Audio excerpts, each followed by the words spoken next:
Good morning, dear student. Welcome to my YouTube channel.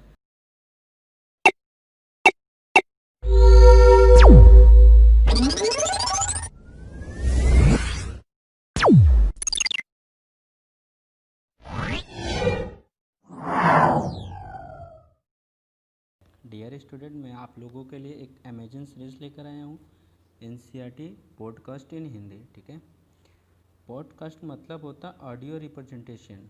इसके माध्यम से मैं आप लोगों को NCERT की line by line simple form में एक कहानी की तरह सुनाऊंगा, जिसे आप सुनकर अपनी NCERT आसानी से पढ़ सकते हैं और याद कर सकते हैं। ठीक है, तो डियर स्टूडेंट, आज हम बात करेंगे ह्यूमन फिजियोलॉजी के बारे में।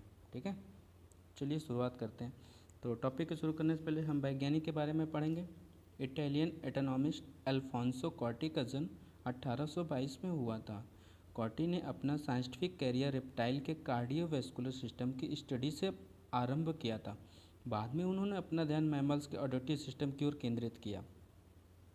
1851 में कॉटी ने एक पेपर पब्लिश किया जिसमें कॉकलिया की जो बेसलर मेम्ब्रेन उस पर स्थित स्ट्रक्चर में हेयर सेल को डिस्क्राइब किया, जो कि साउंड वाइब्रेशन को नर इम्पल्स में कन्वर्ट कर देती है, जिन्हें ऑर्गन ऑफ कॉटाई कहते हैं।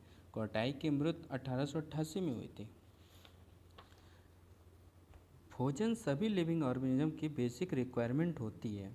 हमारे भोजन के प्रमुख कंपोनेंट कार्बोहाइड्रेट, प्रोटीन और फैट होते हैं। विटामिन और मिनरल भी कुछ मात्रा में पाए जाते हैं। भोजन एनर्जी और टिश्यू की ग्रोथ तथा रिपेयरमेंट के लिए ऑर्गेनिक मटेरियल प्रदान करती है। हम जो पानी पीते हैं वो हमारे शरीर के मेटाबॉलिक प्रोसेस के लिए बहुत आवश्यक है और यह हमारी बॉडी को डिहाइड्रेट होने से बचाता है। भोजन के माइक्रोमोलिक्यूल को हमारी शरीर उनके ओरिजिनल फॉर्म में उपयोग नहीं कर पाता है। उन्हें डाइजेस्टिव सिस्टम में तोड़कर सिंपल सब्सटेंस में बदलना पड़ता है। कॉम्प्लेक्स फूड सब्सटेंस को सिंपल सब्सटेंस फॉर्म में बदलने के इस प्रोसेस को डाइजेशन कहते हैं। यह हमारे डाइजेस्टिव सिस्टम में मैकेनिकल और बायोकेमिकल मेथड द्वारा होता है। डाइजेस्टिव सिस्टम मानव का डाइजेस्टिव सिस्टम एलिमेंट्री कैनाल और एसोसिएटेड ग्लैंड से मिलकर बनता है। अब एलिमेंट्री ग्लैंड के बारे में पढ़ेंगे। एलिमेंट्री कैनाल की शुरुआत एक इंटीरियर ओपनिंग माउथ से होती है और यह एनस द्वारा पोस्टीरियर बाहर खुल जाती है। माउथ के आगे बक्कल कैविटी या ओरल कैविटी होती है। ओरल कैविटी में कई दांत होते हैं और एक मस्कुलर टंग होती है। प्रत्येक दांत जॉ बोन के सॉकेट में धंसा होता है। इस प्रकार के अटैचमेंट को ठीकोदंड कहते हैं। Majority of mammals including human being जीवन में दांतों के दो सेट बनते हैं। एक सेट टेम्पोररी, जिसे मिल्क या डिसिडुअस टीथ कहते हैं, जो बाद में परमानेंट या एडल्ट टीथ द्वारा रिप्लेस कर दिया जाता है। इस प्रकार के डेंटिनेशन को डाइफ्यूडेंट कहते हैं। एक एडल्ट ह्यूमन में 32 परमानेंट टीथ होते हैं, जो 4 अलग तरह के हेटेरोडेंटिनेशन के होते हैं। उनके नाम incisor, canine, premolar, molar. Upper and lower jaw के प्रत्येक अर्धभाग में दांतों का अरेंजमेंट इस क्रम से होता है: इंसीजर, कैनाइन, प्रीमोलर, मोलर, जो कि डेंटल फार्मूला द्वारा रिप्रेजेंट किया जाता है। तो एडल्ट ह्यूमन का डेंटल फार्मूला 2123/2123। दांतों का जो हार्ड च्यूइंग सरफेस होता है वो इनेमल का बना होता है, जो भोजन को चबाने में सहायता होती है। जीभ एक जो टंग हमारी होती है फ्रीली मूवेबल मस्कुलर ऑर्गन है, जो फ्रेनल द्वारा फ्लोर ऑफ ओरल कैविटी से जुड़ी होती है। जीभ की ऊपरी सतह पर छोटे छोटे उभार होते हैं, जिन्हें पैपिले कहते हैं। इनमें से कुछ के पास टेस्ट बड होते हैं। ओरल कैविटी आगे एक छोटी सी फेरिंग्स में खुलती है, जो फूड और एयर के लिए कॉमन पैसेज का काम करती है। इंपॉर्टेंट है पैसेज, ठीक है। ओसोफेगस और ट्रैकिया यानी विंड पाइप दोनों फेरिंग्स में खुलते हैं। विंड पाइप की ओपनिंग को ग्लॉटिस कहते हैं। एपीग्लॉटिस एक कार्टिलेजिनस फ्लैप होता है, जो भोजन को निगलते समय ग्लॉटिक्स में जाने से रोकता है। ओसोफेगस एक पतली सी लॉन्ग ट्यूब है, जो पीछे की ओर से नेक, थोरैक्स और डायाफ्राम से होते हुए एक जे शेप बैग लाइक स्ट्रक्चर में खुलती है, जिसे स्टमक कहते हैं। ऊसोफेगस के स्टमक में ओपनिंग को एक मस्कुलर इंस्फिंक्टर रेगुलेट करता है, जिसे गैस्ट्रो ऊसोफेजियल इंस्फिंक्टर कहते हैं। एब्डोमिनल कैविटी के अपर लेफ्ट पोर्शन में स्टमक होता है। स्टमक के 4 मेजर पार्ट होते हैं। पहला कार्डियक पोर्शन जिसमें ओसोफेगस खुलती है, दूसरा फंडिक रीजन, तीसरा बॉडी तथा चौथा पाइलोरिक रीजन जो स्मॉल इंटेस्टाइन के फर्स्ट पार्ट में खुलती है। स्मॉल इंटेस्टाइन 3 भागों में होती है। पहला ड्यूडेनम सी शेप होती है, दूसरा जेजुनम, तीसरा इलियम जो हाईली कॉइल्ड होती है, ओपन होती है सीकम में। स्टमक की जो ओपनिंग होती है वो ड्यूडेनम में होती है, उसे पाइलोरिक इंस्पेक्टर गार्ड करता है। इलियम लार्ज इंटेस्टाइन में खुलती है। लार्ज इंटेस्टाइन 3 भाग में होती है। सीकम स्मॉल ब्लाइंड से होता है। कोलन इसके 3 पार्ट होते हैं, ascending part, transfer part, descending part. जो कोलन का डिसेंडिंग पार्ट होता है वो रेक्टम में ओपन होता है।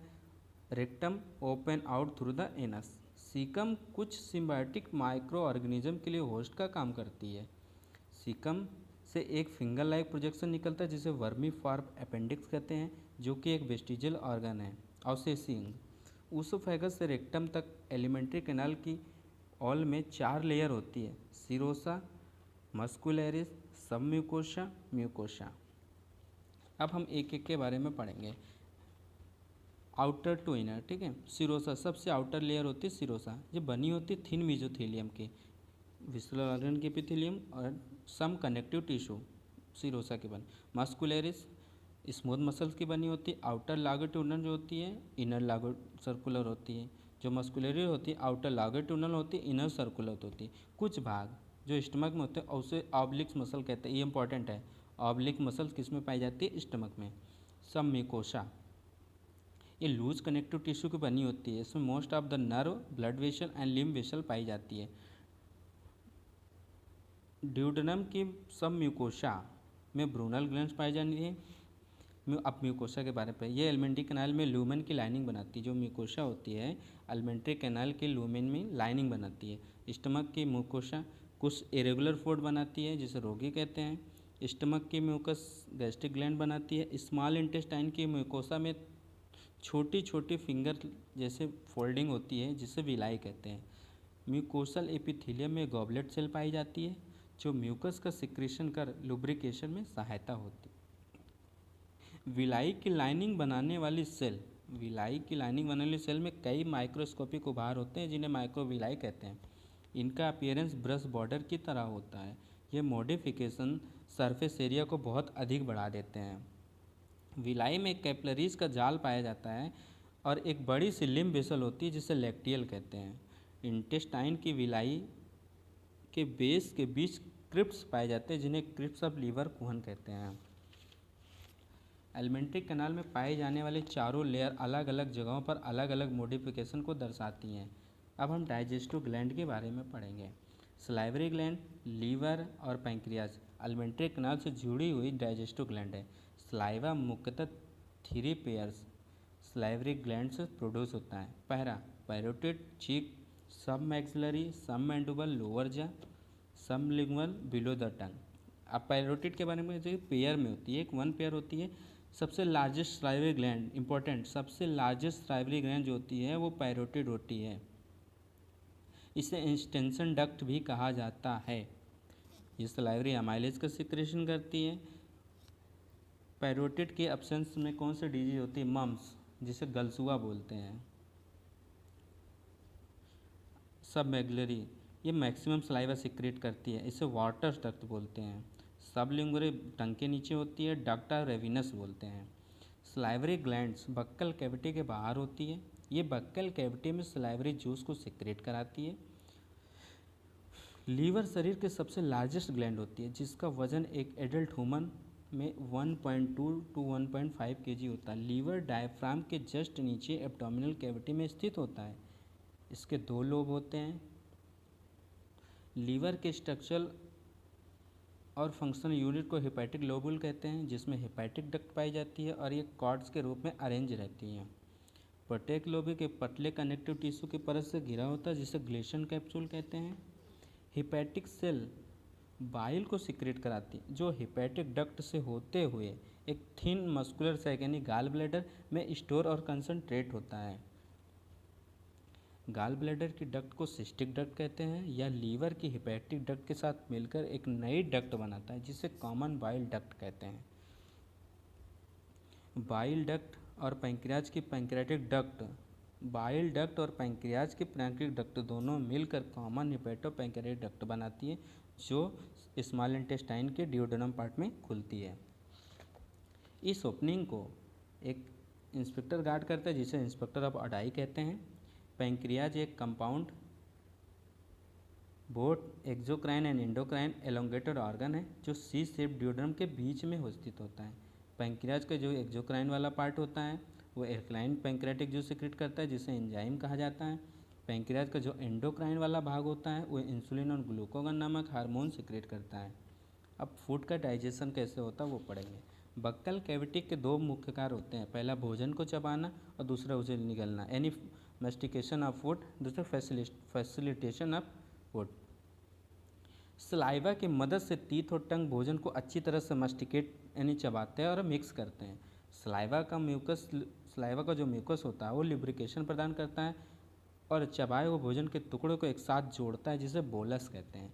बोलस मस्कुलर कंट्रैक्शन की सक्सेसिंग वेव्स के द्वारा ऊसोफेगस से नीचे खिसकता है जिसे पेरिस्टॉल्सिस कहते हैं। गैस्ट्रोएसोफेजियल इंस्पेक्टर भोजन के स्टमक में जाने को कंट्रोल करता है। ओरल कैविटी में सलाइवा सिक्रीट होता है जिसमें इलेक्ट्रोलाइट होते हैं sodium, potassium chloride and bicarbonate, और एंजाइम सलाइवरी एमाइलेज और लाइसोजाइम होते हैं। डाइजेशन के केमिकल प्रोसेस की शुरुआत ओरल कैविटी में उपस्थित सलाइवरी एमाइलेज के हाइड्रोलिटिक एक्शन से होता है। सलाइवरी एमाइलेज एक कार्बोहाइड्रेट को तोड़ने वाला एंजाइम है। सलाइवरी एमाइलेज लगभग 30% स्टार्च को हाइड्रोलाइज कर डाइसेक्राइड मैनी मॉल्टेज में बदल देता है। तो सलाइवरी एमाइलेज के एक्शन का जो ऑप्टिमम पीएच होता है वो 6.8 होता है। सलाइवा में उपस्थित लाइसोजाइम जो होता है वह एंटीबैक्टीरियल एजेंट की तरह काम करता है और इन्फेक्शन से बचाता है। स्टमक की म्यूकोसल लेयर में गैस्ट्रिक ग्लैंड पाई जाती है। गैस्ट्रिक ग्लैंड में मुख्यतः 3 प्रकार के सेल होते हैं जिनके नाम इस प्रकार है। म्यूकस नेक सेल सिक्रेट करता है म्यूकस को। पेप्टिक और चिप्स, इसे जाइमोजन सेल भी बोलते हैं, सिक्रेट करता है प्रो एंजाइम पेप्सिनोजन। पेराइटल और ऑक्जेंटिक सेल सिक्रेट करता है एचसीएल और इंट्रिंसिक फैक्टर। जो इंट्रिंसिक फैक्टर होता है विटामिन B12 के एब्जॉर्प्शन के लिए आवश्यक होता है। स्टमक में भोजन 4 से 5 घंटे तक रहता है। स्टमक से एसिडिक गैस्ट्रिक जूस सिक्रेट होता है। यह जूस भोजन के साथ अच्छी तरह से मिक्स होता है और यह मिक्सिंग स्टमक की मस्कुलर वाल्स च्यूमिंग की वजह से होती है। इस मिक्सचर को काइम कहते हैं। पेप्सिनोजन एक इनएक्टिव प्रोएंजाइम होता है जो एचसीएल के संपर्क में आने से एक्टिव एंजाइम पेप्सिन में बदल जाता है। यह पेप्सिन स्टमक का प्रोटीओलाइटिक एंजाइम है क्योंकि यह प्रोटीन को प्रोटीएजेज एंड पेप्टोन पेप्टाइड में बदल देता है।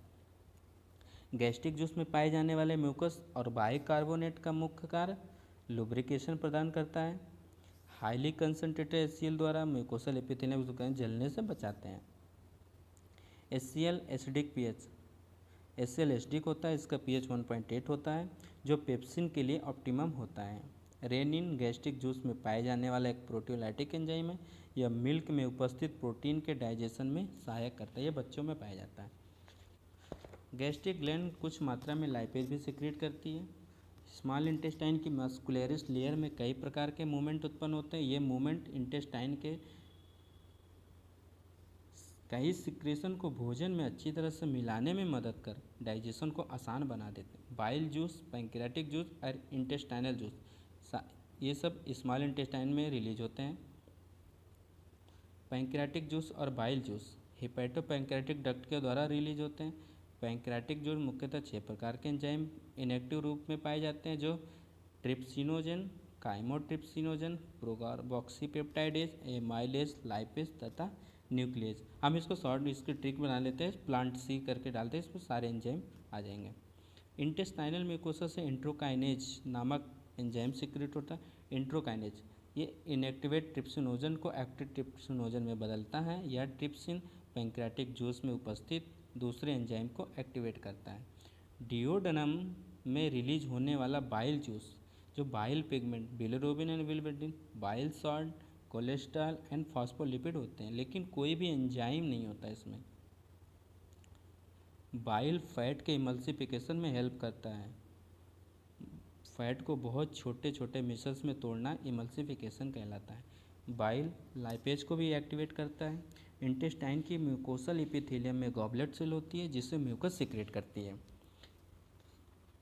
म्यूकोसा की ब्रश बॉर्डर सेल का सिक्रेशन और गॉबलेट सेल का सिक्रेशन दोनों मिलाकर इंटेस्टाइनल जूस और सक्कस एंटेरिकस बनाता है। ये इंटेस्टाइनल जूस में कई तरह के एंजाइम होते हैं जैसे disaccharide maltose, dipeptidase, lipase and nucleosidase. जो लाइपेज होता है वो pancreatic juice and intestinal juice दोनों में प्रेजेंट होता है। म्यूकस और पैंक्रियाज से उत्पन्न बाइकार्बोनेट के साथ मिलकर इंटेस्टाइनल म्यूकोसा को एसिड से बचाता है और एंजाइम की एक्टिविटी के लिए एल्कलाइन मीडियम प्रदान करता है जिसका पीएच 6.8 होता है। सब म्यूकोजल ग्लैंड जिसे ब्रूनल ग्लैंड्स कहते हैं इसी कार्य में मदद करती है। प्रोटीएजेज आर पेप्टोन्स वे प्रोटीन जो काइम में पार्शली हाइड्रोलाइज होती है तथा बाकी बची अनहाइड्रोलाइज प्रोटीन जब भी इंटेस्टाइन में पहुंचती है तो इसे पैंक्रियाटिक जूस में उपस्थित प्रोटीलेटिक एंजाइम का एक्शन शुरू हो जाता है और protein peptones and proteases trypsinogen chyme change करता है डाइपेप्टाइडेज में। काइम में उपस्थित कार्बोहाइड्रेट पैंक्रियाटिक एमाइलेज से हाइड्रोलाइज होकर डाइसेक्राइड बनाते हैं। पॉलीसेक्राइड स्टार चेंज हो गया डाइसेक्राइड बॉन्ड बनता है एमाइलेज। लाइपेज फैट को बाइल की मदद से तोड़कर डाई और मोनो बनाता है। लाइपेज फैट को बाइल की मदद से तोड़कर डाई एंड मोनोसेक्राइड बनाता है, मोनोग्लिसराइड बनाते हैं। फैट लाइपेज चेंज किया डाइग्लिसराइड में, डाइग्लिसराइड से मोनोग्लिसराइड में। पैंक्रियाटिक जूस में उपस्थित न्यूक्लिएजेज न्यूक्लिक एसिड पर एक्शन का न्यूक्लियोटाइड और न्यूक्लियोसाइड बनाते हैं। न्यूक्लिक एसिड न्यूक्लियस न्यूक्लियोटाइडेज उसके बाद न्यूक्लियोसाइडेज। अब सक्कस एंटिकेशन में उपस्थित एंजाइम ऊपर की इन रिएक्शन के एंड प्रोडक्ट पर एक्शन करते हैं। जो शक्कर एंटिकेशन होते हैं एंजाइम इन रिएक्शन के एंड प्रोडक्ट पर एक्शन करते हैं और इन प्रोडक्ट्स को सिंपल एब्जॉर्बल फॉर्म में कन्वर्ट कर देते हैं। डाइजेशन के फाइनल स्टेप इंटेस्टाइन की म्यूकोसल एपिथेलियम सेल के करीब होते हैं। डाइजेशन के फाइनल स्टेप इंटेस्टाइन के म्यूकोसल एपिथेलियम सेल के काफ़ी करीब होते हैं। डाइपेप्टाइड चेंज होता है अमाइनो एसिड में, माल्टेज चेंज होता है ग्लूकोज प्लस ग्लूकोज में, लैक्टोज चेंज होता है ग्लूकोज प्लस गैलेक्टोज में, सुक्रोज को चेंज करता है सुक्रेज ग्लूकोज प्लस फ्रक्टोज में। न्यूक्लियोटाइडेज को न्यूक्लियोसाइडेज चेंज करता है न्यूक्लियोसाइडेज में, न्यूक्लियोसाइडेज को चेंज करता है शुगर एंड बेस में। अब di and monoglyceride lipase change करता है फैटी एसिड प्लस ग्लिसरॉल में। अनडाइजेस्ट और अनएब्जॉर्ब सब्सटेंस लार्ज इंटेस्टाइन में पास कर दिए जाते हैं। अनडाइजेस्टेड और अनएब्जॉर्ब सब्सटेंस लार्ज इंटेस्टाइन में पास कर दिए जाते हैं। लार्ज इंटेस्टाइन में कोई खास डाइजेस्टिव एक्टिविटी नहीं होती है। लार्ज इंटेस्टाइन के फंक्शन इस प्रकार हैं, थोड़ा पानी, थोड़े मिनरल और कुछ ड्रग्स का एब्जॉर्प्शन होता है। लार्ज इंटेस्टाइन में some water some mineral and कुछ ड्रग्स का एब्जॉर्प्शन होता है। म्यूकस का सिक्रेशन जो अनडाइजेस्टेड वेस्ट को चिपकाता है, वेस्ट को लुब्रिकेट भी करता है जिससे आसानी से पास हो सके। अनडाइजेस्टेड तथा अनएब्जॉर्बर सब्सटेंस जिसे फीसेस कहते हैं, ये इलियोसिकल वाल के द्वारा लार्ज इंटेस्टाइन के सीकम में एंटर करता है और यह वैल्यू फीकल मैटर के बैकफ्लो को रोकता है। फीकल मैटर टेम्परेरी तरीके से रेक्टम में स्टोर रहता है जब तक डिफिकेशन ना हो जाए। गैस्ट्रो इंटेस्टाइनल ट्रैक्ट के विभिन्न भागों की एक्टिविटी और उनका प्रॉपर कोऑर्डिनेशन न्यूरल और हार्मोनल कंट्रोल के अंदर होता है। भोजन को देखने से, उसकी स्मेल से या फिर भोजन के ओरल कैविटी में उपस्थित होने की वजह से सलाइवा के सिक्रेशन में वृद्धि हो सकती है।